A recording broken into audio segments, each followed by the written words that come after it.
네, 반갑습니다. 너아라TV를 시청하고 계시는 애국 국민 여러분, 또 나라와 민족을 위해 깨어 기도하고 계시는 애국 성도 여러분, 지금부터 전광훈 목사님의 두 번째 특별 서신을 여러분들에게 전해드리도록 하겠습니다. 거짓에 무너진 대한민국을 바라보며 전광훈 목사가 젊은이들에게 보내는 편지입니다. 역사를 바로 알지 못하고 역사에서 교훈을 얻지 못하는 민족은 미래가 없습니다.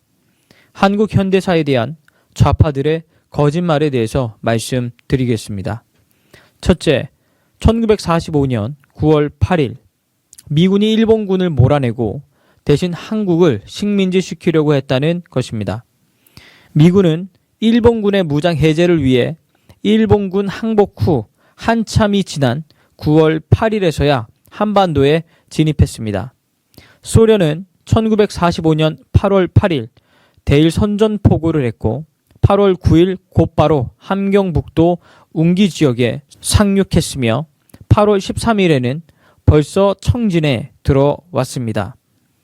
8월 15일에는 소련은 이미 38선 근처까지 진출해 있었고 8월 15일 당시 미군은 100km 밖 오키나와에서 일본군과 교전 중이었습니다. 만일 미군이 진입하지 않았다면 한반도는 일본군 항복 선언 후 수일 내에 공산화가 되었을 것입니다. 둘째, 남북한 분단 책임은 미국에게 있다는 것입니다. 일본 마이니치 신문은 1993년 2월에 스탈린의 비밀 문건을 공개했습니다. 스탈린은 1945년 9월 20일 소련 극동 군사령관에게 보낸 비밀 전문에서 한반도 북쪽에 부르주아 민주주의 정권을 세우라고 지시했습니다. 그리고 소련은 1945년 11월에 북조선 임시인민위원회를 구성했습니다. 북한에 정부를 세운 것입니다. 이승만은 소련의 움직임을 파악하고 1946년 6월 3일 정읍에서 한반도 남쪽에라도 민주정부를 세워야 한다고 주장했습니다. 이미 북한에 공산정부가 들어선 한참 후에 한 발언입니다. 38선을 영구 국토 분단선으로 만든 장본인은 소련입니다. 일본군의 항복 선언 후 미국은 일본군의 무장 해제를 위해 38선을 경계로 북쪽에는 소련이, 남쪽에는 미군이 진입하자고 제안했습니다. 소련이 이 제안을 받아들이자 한반도로 진입한 것입니다. 38선은 미군과 소련의 군사활동 경계선이었습니다. 군사활동 경계선을 분단선으로 만든 것은 소련입니다. 소련은 남북한의 왕래를 차단했습니다. 그리고 북한의 전력이 남쪽으로 내려오는 선조차 차단해 38선을 영구 국토 분단선으로 만들었습니다. 셋째, 6.25는 우리 대한민국이 일으켰다는 것입니다.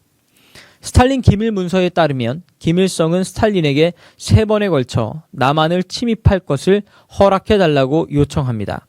스탈린은 중공의 허락과 유사시 한반도 투입하겠다는 약속을 전제로 한반도 전쟁을 허락합니다. 그 후 중공이 이를 약속하고 한반도의 전쟁은 시작되었습니다. 미국에서 6.25 전쟁이 내전이 확대된 것이라고 주장했던 브루스 커밍스 교수는 스탈린 사후 공개적으로 자신의 주장이 틀렸다고 고백했습니다. 넷째, 미국이 광우병으로 우리나라를 죽이려고 했다는 것입니다. 광우병 사태를 일으킨 MBC 보도는 거짓입니다. 아직 미국 소를 먹고 광우병으로 죽었다는 사람은 한 명도 없습니다. 미국 소고기는 전 세계적으로 가장 안전한 식품으로 인정받고 있습니다. 다섯째, 미선희 효순이는 미군이 장난으로 죽였다는 것입니다. 좌파가 미군 장갑차에 희생된 미선희 효순이의 교통사고를 미군에 의한 살해 사건으로 과장했습니다. 이 사건은 훈련에 나선 미군 장갑차가 커브길에서 길을 걷던 여중생들을 미처 발견하지 못해서 발생한 안타까운 사건입니다. 좌파는 이를 곧바로 미군이 의도를 가진 살해 사건으로 과장했습니다. 여섯째, 세월호는 박근혜가 고의적으로 만든 사건이라는 것입니다. 세월호는 재판 과정에 이미 사실관계가 밝혀졌습니다. 업주가 많은 화물을 실으려고 균형 수를 빼고 갑판에 적재량 이상의 화물을 실었습니다. 그 결과 파도에 선체가 심하게 기울어지자 배가 복원력을 잃고 전복된 사건입니다. 이것이 진실입니다. 일곱째, 박근혜는 탄핵될 만한 범죄를 저질렀다는 것입니다. 지금까지 박근혜 재판에서 박근혜 대통령에 대한 직접적인 범죄 사실은 하나도 증명되지 않았습니다. 탄핵의 시발점이 된 태블릿 PC도 주인이 최순실이 아닌 청와대 행정관 소유였다는 것이 최근 밝혀졌습니다. 박근혜 대통령이 재벌로부터 직접 뇌물을 받은 것은 한 푼도 없습니다. 문학의 블랙리스트의 작성을 지시한 혐의도 대통령의 정당한 법 집행으로 인정되어야 합니다. 여덟째, 문재인은 4.3 사건 연설에서 4.3 사건을 먼저 꿈을 꾸었다는 이유로 희생된 사건으로 규정했다는 것입니다. 제주 4.3 사건은 대한민국 헌법과 정부 수립을 위해 유엔의 감시하에 치러지는 50선거를 방해하고 인민정권을 수립하려는 남한 공산주의자들이 일으킨 무장 폭동입니다. 제주남로당은 1948년 4월 3일 일제히 경찰 관서와 우익 인사를 공격하고 살해했습니다. 이것이 4.3의 시작이었습니다. 제주남로당은 당시 배포한 유인물에서 자신들은 인민공화국을 만들 것이라고 명백히 밝혔습니다. 문재인 대통령의 발언은 이런 역사적 사실을 부인하고 남로당의 인민공화국 건설 시도를 지지하는 것입니다. 이와 같이 거짓 세소가 역사를 바로 알지 못하고 역사에서 교훈을 얻지 못하는 민족은 미래가 없는 것입니다.